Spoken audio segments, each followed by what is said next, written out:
നൂറ്റാണ്ടിലേറെ പഴക്കമുള്ള മിച്ചഭൂമി കേസിൽ നടപടിയെടുത്ത് കോട്ടയം സോണൽ ലാൻഡ് ബോർഡ്.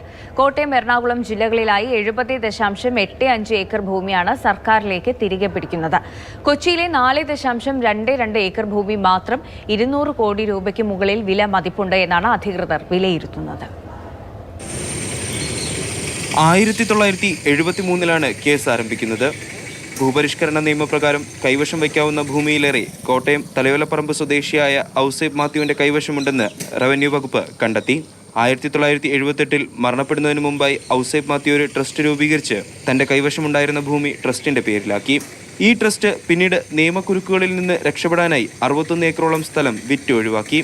ഇവിടെ നിന്നും പതിറ്റാണ്ടുകൾ നീണ്ട നിയമക്കുരുക്കിലേക്ക് കാര്യങ്ങളെത്തിച്ചു. സർക്കാർ പുറപ്പെടുവിച്ച നിർദ്ദേശങ്ങളുടെ അടിസ്ഥാനത്തിൽ ഇളവനുവദിച്ച തോട്ടഭൂമി മിച്ചഭൂമിയായി ഏറ്റെടുക്കണം എന്നാണ് സർക്കാർ നിർദ്ദേശങ്ങൾ പറഞ്ഞിട്ടുള്ളത്. അതിൻ്റെ അടിസ്ഥാനത്തിൽ തോട്ടഭൂമിക്ക് ഇളവനുവദിക്കാൻ കഴിയില്ല എന്ന് കണ്ടെത്തിക്കൊണ്ട് അനധികൃതമായി തരം മാറ്റിയ മുഴുവൻ ഭൂമിയിലും ഗവൺമെൻറ്റിലേക്ക് ഏറ്റെടുക്കുന്നതിനാണ് താലൂക്ക് ലാൻഡ് ബോർഡ് തീരുമാനമെടുത്തത്. കോട്ടയം സോണൽ ലാൻഡ് ബോർഡ് നിലവിൽ വന്നതിന് ശേഷം ഇത്രയും അധികം ഭൂമി ഇതാദ്യമായിട്ടാണ് ഏറ്റെടുക്കുന്നത്. വൈക്കം താലൂക്കിൽ വടയാർ, കുലശേഖരമംഗലം വില്ലേജുകളിലായാണ് ഭൂമിയുള്ളത്.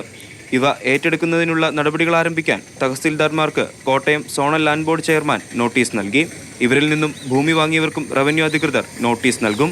200 കോടി രൂപയോളം മൂല്യം മതിക്കുന്ന ഭൂമിയാണ് ഈ ഉത്തരവിലൂടെ സർക്കാരിലേക്ക് മുതൽ കൂട്ടുന്നതിന് ഏറ്റെടുത്തിട്ടുള്ളത്.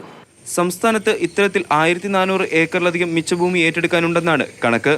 കൃത്യമായ നടപടികളിലൂടെ റവന്യൂ വകുപ്പിന് പൊതുഖജനാവിലേക്ക് മുതൽ കൂട്ടാനാകും.